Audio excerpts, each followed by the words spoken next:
Hello everyone, welcome to the class guys. कैसे हो आप सभी? उम्मीद करता हूं आप सभी बच्चे बहुत अच्छे होंगे, अच्छे से पढ़ाई लिखाई कर रहे होंगे।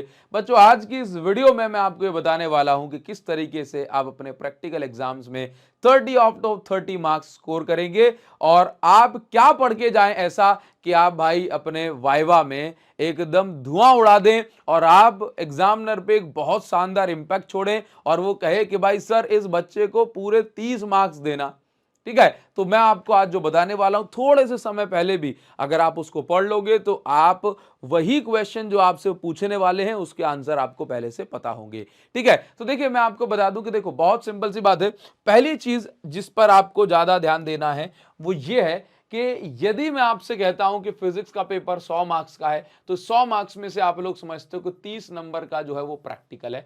जो आपको जो ज्यादा फोकस करना चाहिए वो थ्योरी पे करना चाहिए, यानी कि जो आपका थ्योरी एग्जाम है जो आपका 70 मार्क्स का है उस पर आपको फोकस करना चाहिए। क्योंकि बेसिकली अगर मैं यहां पर ध्यान से देखूं तो ये जो 30 नंबर का प्रैक्टिकल है आपको उसके पीछे बहुत ज्यादा समय खराब नहीं करना है। क्योंकि 30 मार्क्स के प्रैक्टिकल में आपको 30 में से 30 मिलने हैं कि 28 मिलने हैं कि 29 मिलने हैं, ये बहुत सारे फैक्टर डिसाइड करते हैं। हालांकि ये कोई रूल नहीं होता, लेकिन ये एक बहुत जेन्युइन सी बात मैं आपको बता रहा हूं कि यदि आप पूरे साल भर अपने टीचर से बहुत अच्छे रिलेशन शेयर करते हैं, आप उनको खुश रखते हैं, हाँ, आप उनको उनके मुंह पे रोस्ट नहीं करते, आप उनको जो है परेशान नहीं करते हो, टीचर के मन में आपके प्रति प्यार और इज्जत है, तो बस ये मान लीजिए कि आपको 30 मार्क्स जो है मिल सकते हैं। लेकिन अगर आपको ऐसा लग रहा है कि भाई जो है ये मैंने इनको पूरे साल भर परेशान किया है और कहीं अगर उनके दिमाग में आ गई कि मैं भी इस बच्चे को या बच्ची को परेशान कर लूं तो एक आध दो नंबर वो आराम से काट सकते हैं। क्योंकि बहुत जेन्युइन सी बात यह है कि सारे बच्चों को कभी भी 30 में से 30 नहीं मिलते, है ना। तो आपको, और हाँ, ऐसा भी हो सकता है कि आपके रिश्ते बहुत अच्छे नहीं है लेकिन एग्जामिनर के सामने आपने सर का नाम रोशन कर दिया। जो भी प्रैक्टिकल लेने आएंगे, बाहर से वाइवा लेने आएंगे, तो खुश होकर के कहें कि देखो बच्चे ने बहुत मेहनत करी है, तो आपके स्कूल के सर भी आपको पूरे मार्क्स दे देंगे। क्योंकि टीचर कभी किसी बच्चे का जो है बुरा नहीं चाहता, है ना। तो अगर आप अच्छा करेंगे तो आपकी गलतियों को माफ करके भी आपको 30 में से 30 नंबर दे देंगे। हाँ, लेकिन अभी जो मेन सवाल उठता है वो ये है कि यहां पर काफी सारी चीजें मैटर करती हैं। आपको हैक भी बताऊंगा, ट्रिक क्या होती है। ठीक है, तो देखिए बेसिकली अगर हम बात करें कि प्रैक्टिकल में जो वाइवा है, भाई वाइवा जो है ये बहुत ज्यादा नंबर का थोड़ी ना है, तो 5 नंबर का है। बाकी सारी चीजें जैसे आपने दो एक्सपेरिमेंट जो है ये 7-7 14 नंबर के हैं। हाँ, ये आपको बेसिकली एक प्रैक्टिकल रिकॉर्ड आपने बनाया होगा, एक्टिविटी लिखनी होगी, जो आपने प्रोजेक्ट बनाया होगा, तो बाकी ये 25 मार्क्स का है और जो वाइवा है वो आपके 5 मार्क्स का है। ठीक है, तो इस प्रकार 30 नंबर होते हैं। तो मैं देखो आपको एक बात बता दूं कि अगर आपको प्रैक्टिकल में बहुत अच्छे मार्क्स चाहिए तो आपको एक काम करना है कि सारा का सारा जो भी आपका रिटर्न वर्क है, रिटर्न वर्क जो भी आपकी फाइल वगैरह आपके सर ने बोली होंगी, ठीक है, जो भी आपकी फाइल स्कूल वाले टीचर्स ने एक्सपेरिमेंट एक्टिविटी प्रोजेक्ट जो बोला होगा उसको आप रेडी रखो। क्योंकि जब आप जाओगे टेबल पे, जब आप अपने फाइल रखोगे तो एग्जामिनर कुछ स्टार्टिंग में तो उनको खोल के देखें क्या लिखा है और बाद में आते आते उसको ये खोल के भी नहीं देखेंगे। लेकिन हमारा वर्क पूरा होना चाहिए, क्योंकि अगर हमने नहीं किया वर्क तो फिर वो वहां पे आपको बहुत ज्यादा नुकसान उठाना पड़ सकता है। इसलिए फाइल आपको रेडी रखनी है, सारे प्रोजेक्ट एक्सपेरिमेंट एक्टिविटी ये आपको रेडी रखनी है।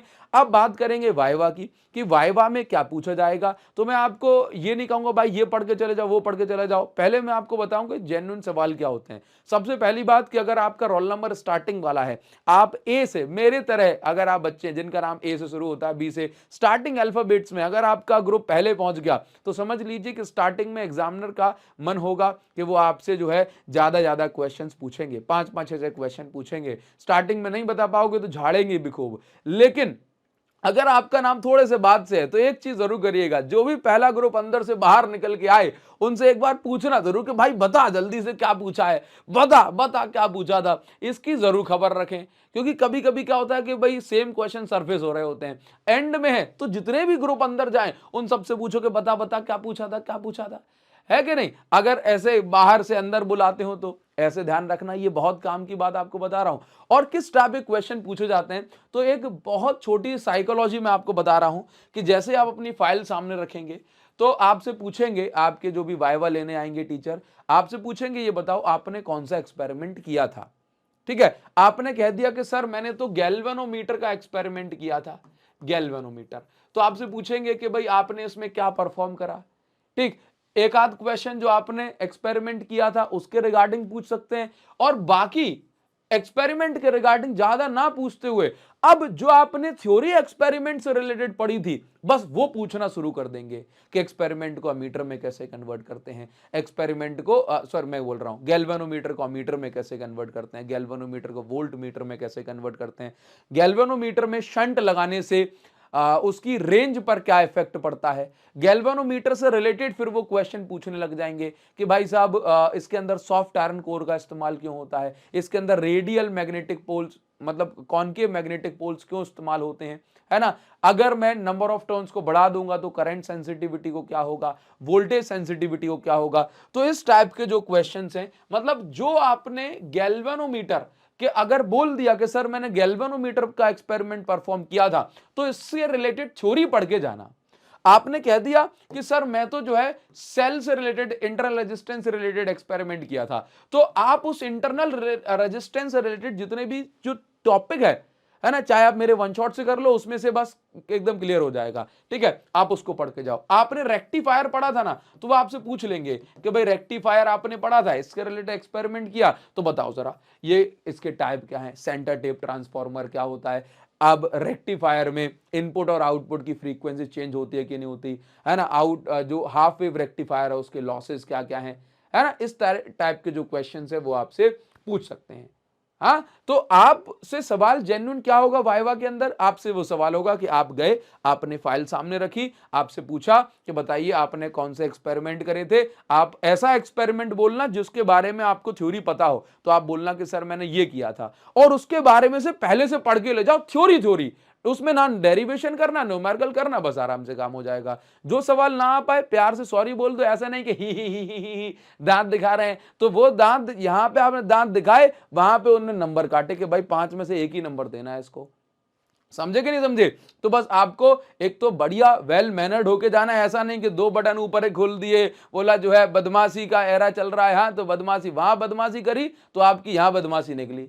समझे, तो बढ़िया वेल ड्रेस्ड वेल मैनर्ड होके जाना, ऐसे प्रॉपर शेविंग वेविंग, अगर दाढ़ी वाड़ी आती है तो उसको कटवा करके एक स्टूडेंट साइड कटिंग वटिंग बढ़िया तरीके से करके, हाँ चश्मा नहीं लगाओ तो लगा के जाना, एक अच्छा इंप्रेशन पड़ता है, काला वाला नहीं अच्छा वाला। ठीक है, तो आप जितने बढ़िया स्टूडेंट होगे, जितना बढ़िया आपका टीचर स्टूडेंट के साथ व्यवहार होगा, उतना जो है आपको अच्छे मार्क्स मिलेंगे। बाकी अगर एक आध नंबर कट जाएगा तो सोच लेना कि अब मैं अगली बार जब कॉलेज में जाऊंगा, कहीं भी जाऊंगा, तो बढ़िया रिलेशन टीचर के साथ बनाऊंगा, है ना। और अगर टीचर के साथ कभी पंगा हो भी गया है तो आप तो 2-3 एक्सपेरिमेंट बढ़िया से सूद के उनको अच्छे से पढ़ के जाओ, उनकी थ्योरी निपटा लो। वो पूछे क्या पढ़ा है तो कहना सर मैंने ये पढ़ा है, और उससे रिलेटेड थ्योरी कर ली, तो बस वही थ्योरी क्वेश्चन वो पूछेंगे। इसलिए आपको प्रैक्टिकल में ज्यादा टेंशन नहीं लेनी है दिमाग पे, फाइल रेडी रखो, और 2-3 एक्सपेरिमेंट जो आपने करे हैं तो उसके बारे में बताओ, नहीं करे हैं तो उससे रिलेटेड आप थ्योरी पढ़ लो, सारा काम हो जाएगा। जैसे कि कौन कौन से एक्सपेरिमेंट, ये देखो ये आपके एक्सपेरिमेंट एक्टिविटीज की लिस्ट है ना, तो इनके बारे में थ्योरी पढ़ के चले जाना, बस आपका काम हो जाए। जो भी आपने कराओ, मीटर ब्रिज पढ़ा है या कुछ भी पढ़ा है, ठीक है, चाहे वो कहीं से यूट्यूब वन शॉट से पढ़ लोगे, बढ़िया रहेगा, बहुत अच्छा रहेगा। ठीक है, तो बस इन बातों का ध्यान रखोगे, प्रैक्टिकल पे ज्यादा जो है दिमाग खर्च करने की जरूरत नहीं है ना। बस 2-3 टॉपिक बढ़िया से बेहतरीन तरीके से पढ़ के चलेगा, काम हो जाएगा। स्कूल में स्ट्रेंथ अगर ज्यादा है, 100 बच्चों का जो है वाइवा उनको लेना है, तो अगर आपका नाम जो है जेड से एस से टी से आता है, ठीक है, तो बस आपकी तो बल्ले बल्ले हो जाएगी, या तो जो है अगर एग्जाम में दिमाग खिसक गया तो थल्ले थल्ले हो जाएगी।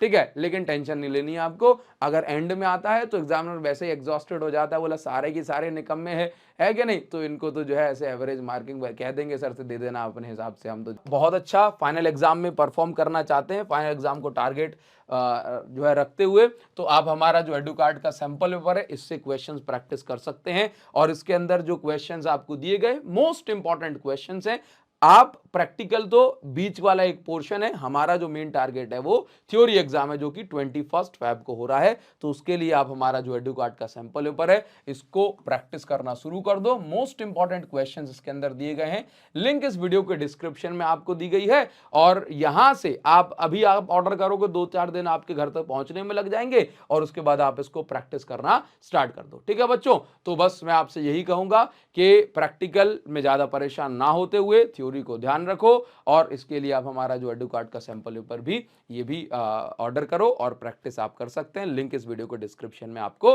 दी गई है। ठीक, thank you so much, thanks.